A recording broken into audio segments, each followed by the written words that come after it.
नमस्कार दोस्तों, एक बार फिर से आपका स्वागत है पीएससी लेक्चर्स में। आज हम लोग बहुत दिनों बाद इस चैनल पे एक नए टॉपिक और लेकर आए हैं, जो टॉपिक है आपका संख्या पद्धति।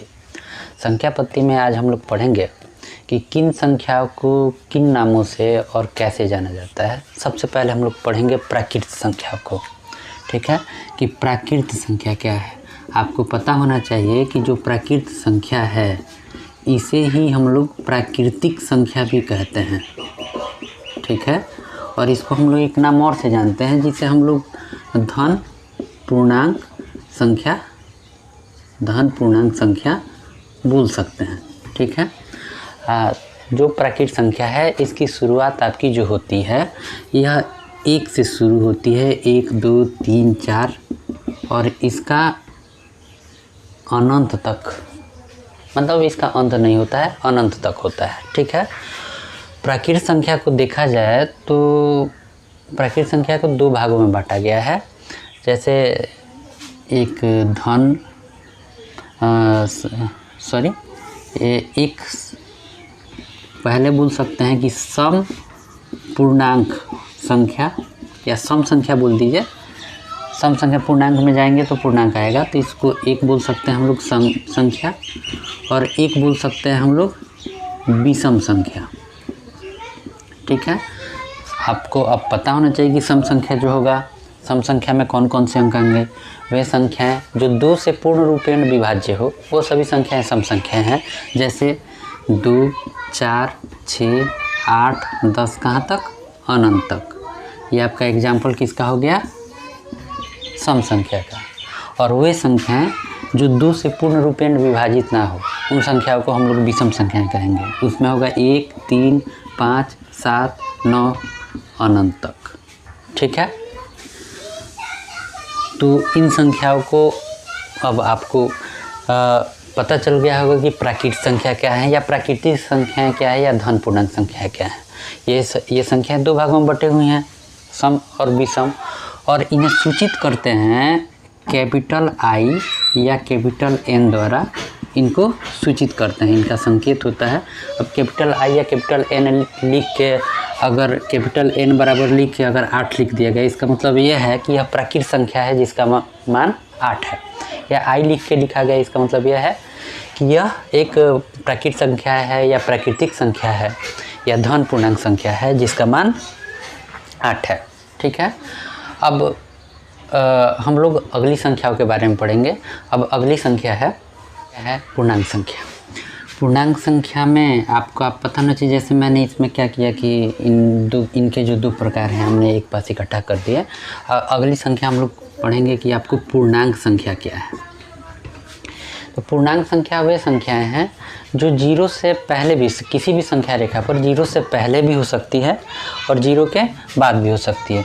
जैसे मान लीजिए ये एक संख्या रेखा है जिसमें अगर ये 0 है तो दाएं तरफ धन पूर्णांकों को लिखा जाता है। जैसे ये 1 2 3 4, ठीक है, अनंत तक। और बाएं तरफ ऋण पूर्णांकों की संख्या को लिखा जाता है, -1 -2 -3 -4, ठीक है। और इधर भी ये अनंत तक ही जाएगा, ठीक है। तो इन संख्याओं को हम लोग पूर्णांक संख्या कहते हैं। और पूर्णांक संख्या को भी 2 भागों में बांट सकते हैं हम लोग, जिन्हें हम लोग बोल सकते हैं धन पूर्णांक संख्या, ठीक है, धन पूर्णांक संख्या। और अगला हुआ आपका ऋण पूर्णांक संख्या, ठीक है।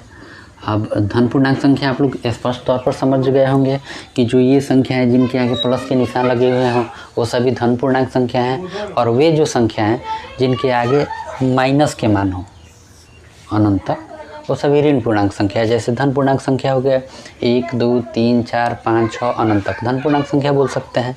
ये 0 से स्टार्ट हो सकता है, और जबकि ऋण पूर्णांक संख्या -1 -2 -3 -4 अनंत तक ये आपके ऋण पूर्णांक संख्या हुए, ठीक है। अच्छा, एक संख्या और होता है कि जिसके बारे में आपको जानना पड़ेगा, जो लड़कों में बहुत अधिक कन्फ्यूजन होता है, जिसे हम लोग एक कहते हैं पूर्ण संख्या। तो प्राकृतिक संख्या पूर्ण संख्या में आपको अंतर जानना होगा कि प्राकृतिक संख्या का शुरुआत हमेशा 1 से होता है, जबकि पूर्ण संख्या शून्य से लेकर सभी प्राकृतिक संख्याओं को पूर्ण संख्या कहते हैं। जैसे इसमें बोल सकते हैं कि वे संख्याएं जो 0, 1, 2, 3, 4 से लेके अनंत तक हो, तो इन संख्याओं को हम लोग पूर्ण संख्या बोलते हैं। और वे सभी संख्याएं जो 1 से शुरू हो, तो उनको हम लोग प्राकृतिक संख्या बोलते हैं। अब लेकिन इसी में पूर्ण संख्या पूर्णांक में आपको अंतर समझ में आ गया। जैसे ही हम लोग पूर्णांक शब्द का इस्तेमाल किए, उसमें हमने ऋणात्मक संख्याओं को भी ले लिया। अब उसी में के जो धनात्मक संख्याएं हैं उनको हम धन पूर्णांक संख्या कहेंगे, यानी धन पूर्णांक संख्या को हम पूर्ण संख्या बोल सकते हैं। अब अगला आपका टॉपिक है कि भाज्यता के आधार पर संख्याओं को कितने भागों में बांटा गया है। अब जैसे देखिए, अब कुछ संख्याएं ऐसी हैं जिन्हें भाज्यता के आधार पर हम लोग बोल सकते हैं। अब भाज्यता के आधार पर कहने का मतलब है कि आप लोगों ने ये नाम तो सुना ही होगा कि भाज्य संख्याएं कौन सी हैं, ठीक है। अभाज्य संख्याएं कौन सी हैं, ठीक है। और सह अभाज्य संख्या कौन सी है, ठीक है। तो भाज्यता के आधार पर इनको हम लोग 3 भागों में बांट सकते हैं। इसे हम बोल रहे हैं किस आधार पे, भाज्यता के आधार पे,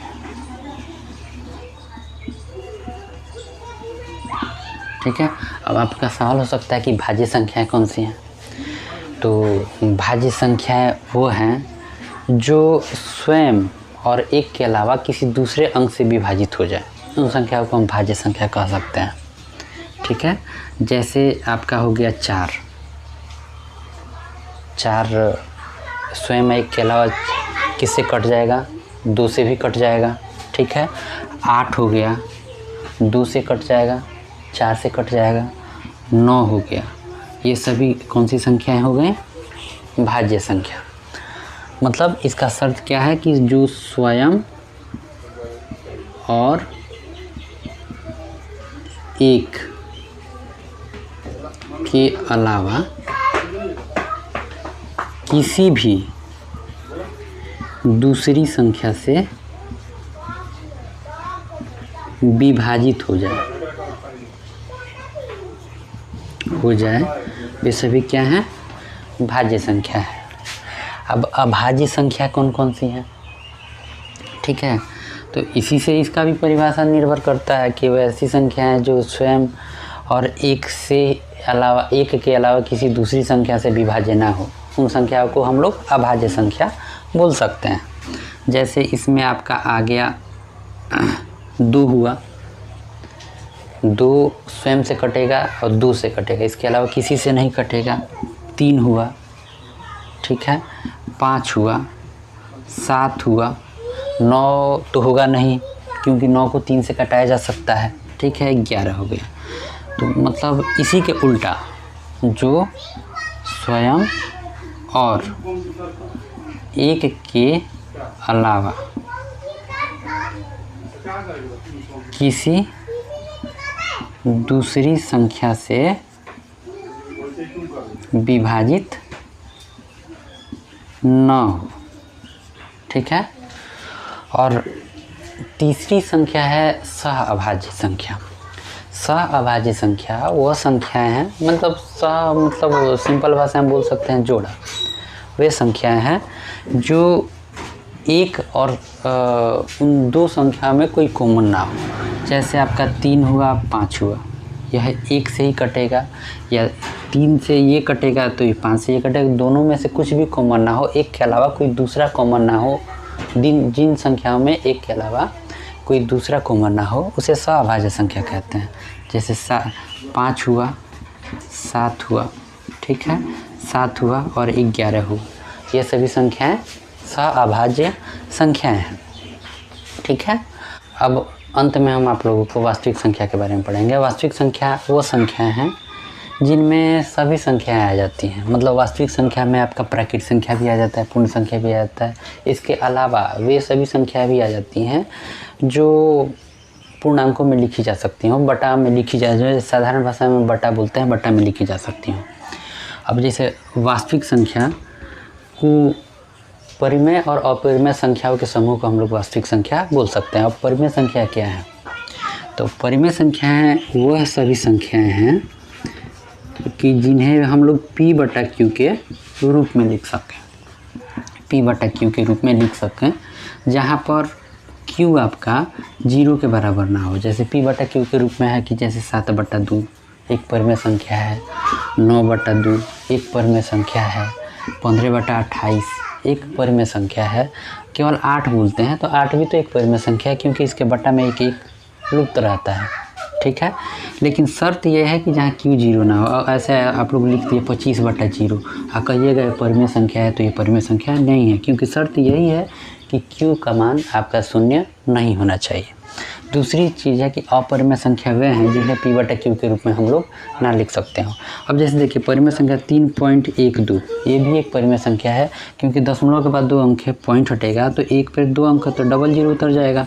अब आपका 312/100 कट भले ही जाए लेकिन बट्टा में तो हो गया ना, तो बट्टा में हो गया, ये P/Q के रूप में हो गया, तो P/Q के रूप में हो गया, तो ये सभी परिमेय संख्याएँ हैं, ठीक है। जैसे 7.214 दशमलव के बाद 3 अंक है, दशमलव हटाइए, एक पर 3 0 उतार दीजिए, ये आपका क्या हो गया? एक परिमेय संख्या हो जाएगा। जबकि अपरिमेय संख्याओं के बारे में जानिए। अपरिमेय संख्या वे हैं जिन्हें P/Q के रूप में नहीं लिख सकते हैं। जैसे हमने लिखा 7.215 ... इसका मतलब 5 के बाद क्या अंक आएगा इसकी कोई गारंटी नहीं है, अर्थात वो सभी संख्याएँ क्या हैं? अपरिमेय संख्या है। अब जैसे पाई का रियल मान तो 3.1416 समथिंग होता है, लेकिन पाई है क्या कि किसी भी वृत्ताकार परिधि के वृत्ताकार आकृति में उसकी परिधि में उसके व्यास से भाग दें, मतलब परिधि में उसके व्यास से भाग दें, तो उसे हम लोग इंडिकेट करेंगे, जो मान आएगा उसका नामकरण कर दिया गया कि ये मान जो होगा वो पाई होगा। अब ये मान दशमलव में आता रहता है, इसका अंत है नहीं। अब अच्छा, इसमें एक चीज़ और हमसे छूट चुका है कि अभाज्य संख्या को हम लोग रूढ़ संख्याएं भी बोलते हैं। अब रूढ़ संख्याओं का भी एक अंत में जाते जाते तरीका बता रहे हैं कि पहचान क्या है। कि जैसे आपको पता करना है कि जैसे कोई एक संख्या हो गया, जैसे हम इसको मिटा दे रहे हैं, एक संख्या हो गया, संख्या आपका हुआ 217, ठीक है।